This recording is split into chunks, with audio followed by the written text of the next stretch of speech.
જય દ્વારિકાધીશ।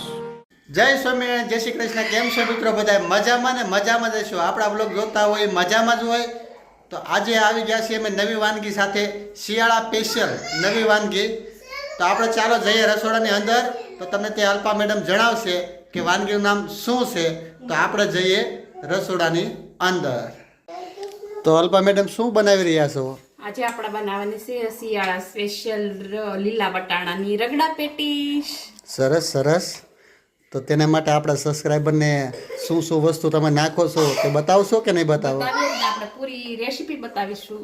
સરસ આપણે દર વખતે બનાવીએ ને હા. એ સૂકા વટાણામાંથી બનાવીએ છીએ, અને શિયાળામાં છે ને લીલા અને તાજા અને ફ્રેશ વટાણા આવે ને એ માટેથી આપણે લીલા વટાણાની બનાવીશું। દર વખતે સૂકા વટાણાની બનાવીશ, પણ કીધું કે આજ આપણે લીલા વટાણાની બનાવીએ છીએ ને શિયાળામાં, એટલે આપણે રેસીપી પણ આપી દઈ અને આપણે ચટપટી રગડા પેટીસ પણ ખાઈ લઈ।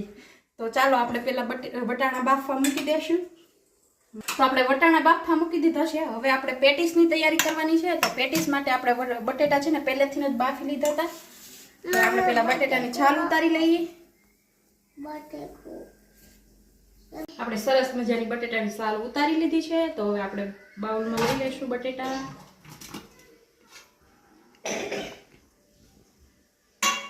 આને છે ને હાથની મદદથી આપણે આમ કરી નાખશું, કેમ કે આપણે છે ને આની પેટીસ બનાવવાની છે।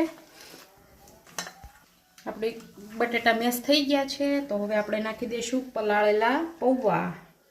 આ પૌવા નાખવાથી છે ને આપણી બટેટાની પેટીસ છે ને એ એકદમ સરસ મજાની ક્રિસ્પી અને મસ્ત બને, આપણને વાળવામાં પણ ઈઝી રહે। પછી નાખીશું આપણે શેકેલું જીરુંનો પાવડર,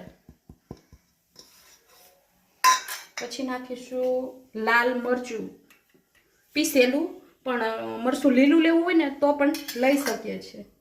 પછી નાખીશું આપણે ચાટ મસાલો, સ્વાદ મુજબ નિમક, આમચૂર પાવડર, નાખીશું આપણે આદું છીણેલું, અને છેલ્લે નાખીશું ગરમ મસાલો।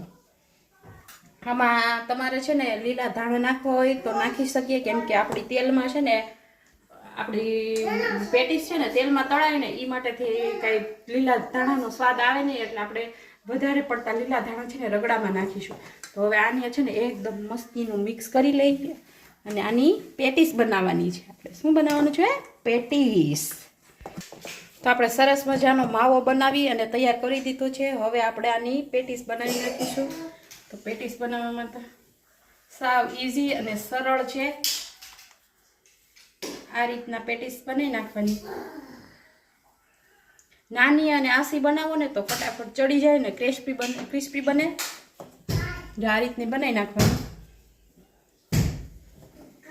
અને આપણા લીલા વટાણા પણ બફાઈ ગયા છે, તો આપણે પેલા પેટીસને પ્રોસેસ કરી નાખી, પછી આપણે રગડો બનાવીશું। તો આપણી પેટીસ બની અને તૈયાર થઈ ગઈ છે, તો હવે આપણે પેટીસને સાઈડમાં મૂકી દઈશું અને આપણે રગડાની પ્રોસેસ ચાલુ કરીશું। વટાણા પણ લીલા છે એટલે એકદમ સરસ મજાના બફાઈ ગયા છે, તો હવે આપણે લઈ લઈશું મેશર, અને અધકચરા આપણે દબાવી દઈશું।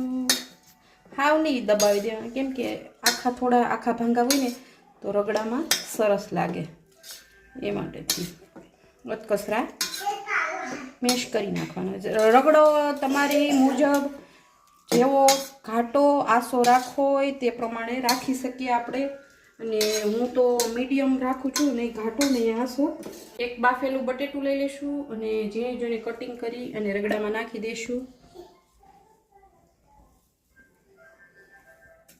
આપણું તેલ ગરમ થઈ ગયું છે, હવે આપણે એમાં નાખીશું આખું જીરું અને રાઈ। એ ફૂટી જાય ને પછી નાખી દઈશું આપણે આદુ મરચી વાટેલા। હિંગ હોય ને તો હિંગ પણ નાખી શકો, અને મારે આજ પેકેટ પૂરું થઈ ગયું છે એટલે મેં હિંગ નથી નાખી। એ પછી નાખીશું આપણે હળદર। હવે આદુ મરચીને સાતળીશું।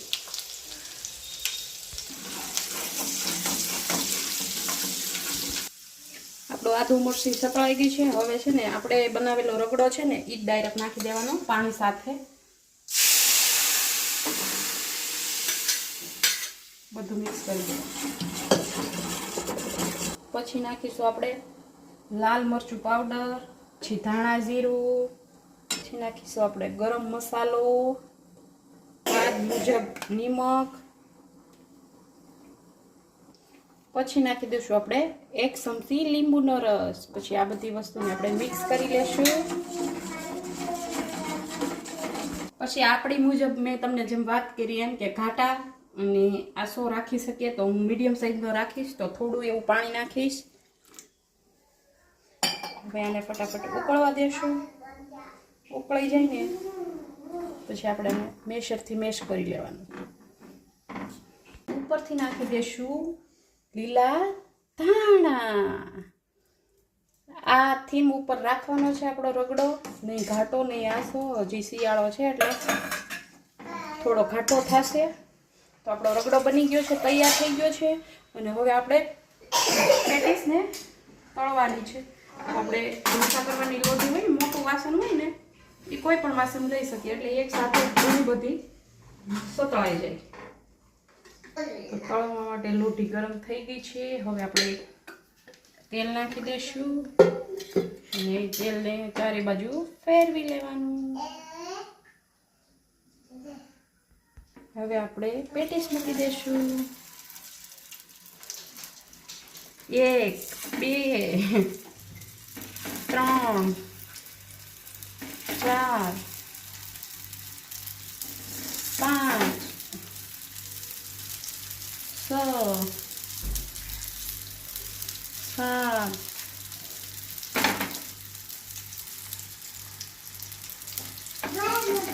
8 9 10 11 12. આ રીતના દબાવી દેવાની થોડી એટલે મસ્ત મજાની ચડી જાય. એક બાજુ ચડી ગઈ હોય એટલે બીજી બાજુ પલટાવી દેવાની. બધી પેટીસ ફેરવી નાખવાની. આ રીતની બધી ફેરવી નાખવાની અને આવા ગોલ્ડન બ્રાઉન કલરની થઈને ત્યાં લગી ચડવા દેવાની. આપણે સરસ મજાની બ્રાઉન કલરની પેટીસ તૈયાર થઈ ગઈ છે. તો હવે આપણે એને કાઢી લઈશું. તો ફાઇનલી આપણી રગડા પેટીસ બની ગઈ છે. અને રગડા પેટીસ માટે 3 ચટણી લીધી છે આપણે. એક ખજૂર આંબલીની છે, એક સિંગદાણા અને કોથમીરની છે, અને એક ફુદીનાની અને કોથમીરની ચટણી છે, અને આ ઝીણી સેવ છે, આલુ સેવ અને ચણાના લોટની સેવ, બે મિક્સ છે. આ છે આપણી પેટીસ, આ છે આપણો રગડો. તો હું તમને ફાઇનલી ડીશ બધી કરી અને બતાવી દઉં. તો જો પહેલા તો આપણે રગડો લેશું. આ રીતના રગડો લેવાનો. પછી એની ઉપર મૂકવાની છે 3 પેટીસ. પછી એની ઉપર પાછો રગડો નાખીશું. પછી નાખી દઈશું પીળી ચટણી. પછી નાખી દઈશું ફુદીના કોથમીરની ચટણી.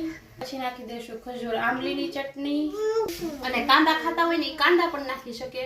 અને લાસ્ટમાં નાખીશું સેવ.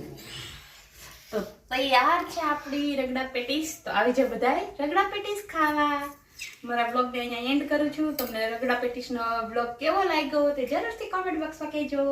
આવજો, બાય બાય. ફરી મળીશું એક નવા બ્લોગ સાથે.